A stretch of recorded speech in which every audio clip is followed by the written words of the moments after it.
we've shared with you the roadmap towards phase 3, and the key to remember is that any relaxation has to come with additional controls and safeguards.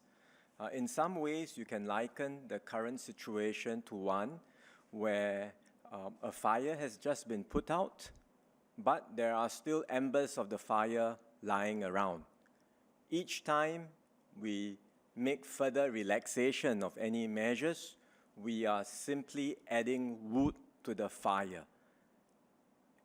And you don't know when, but at some point in time, the more wood you add, the whole thing will combust yet again into a giant fire.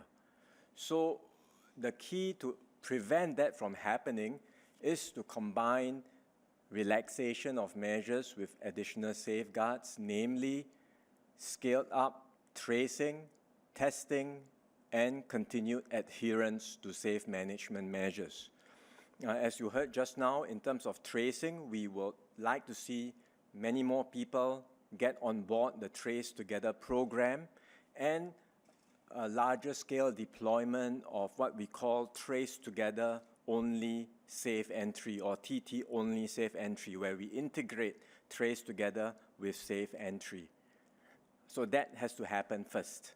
Second, we will be ramping up testing, including through the use of rapid antigen test kits, as you heard just now as well. And then thirdly, even with more testing, with better capability to trace, there must still be continued adherence to some of the key safe distancing and safe management measures.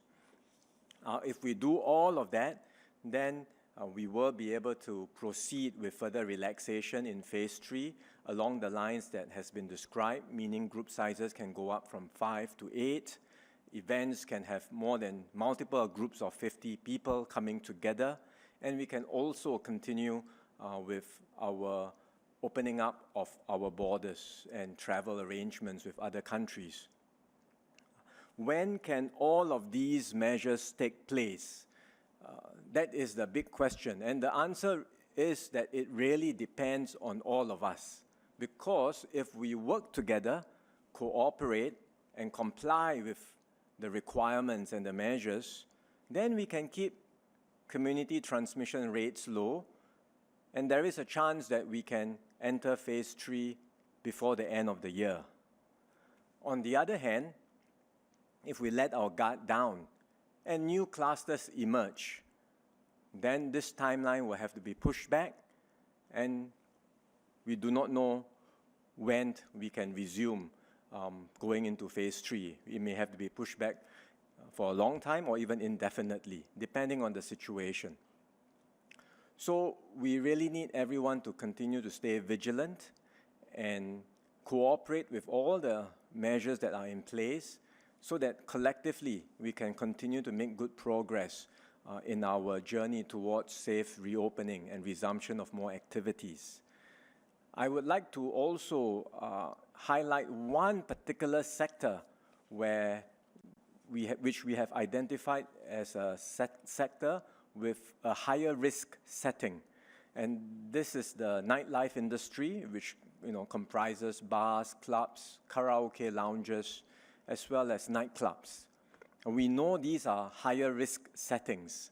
The nature of the activities themselves, of such activities, means that you have people socializing in close contact, often in a small enclosed space, and the risk is very much higher. We've seen it in many other countries where large clusters break out in these sorts of settings.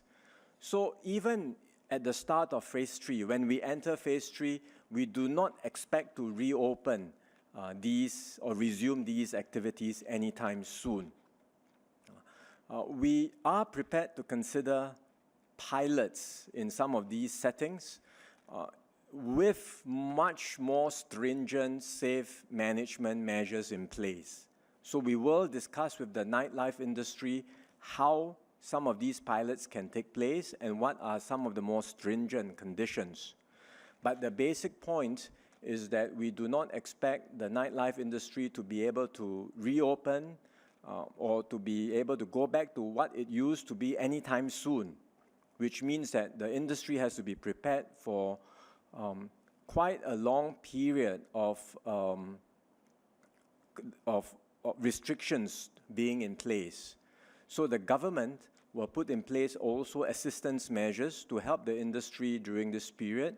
And in particular, the assistance measures will enable business operators and owners to exit, transit, and pivot to new areas. So details of that assistance package will be highlighted and announced separately.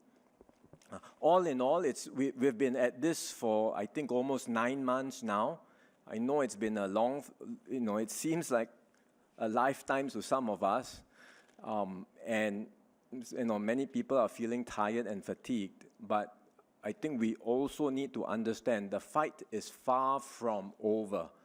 The situation may look stable now because of all of us working together and helping to keep the infection under control.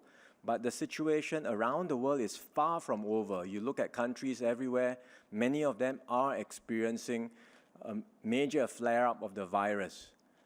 And the case counts continues to rise globally. The hope for a vaccine is there. There are promising candidates, but the journey towards distributing a safe and effective vaccine to billions of people around the world will take a long time. So we really have to gird ourselves for a long fight, and we should take that perspective in looking at this issue. This is not something we can overcome within 1 or 2 months. We really have to be prepared for the long haul and continue with our vigilant, disciplined approach in maintaining all the necessary measures and allowing us to progressively reopen and resume activities safely.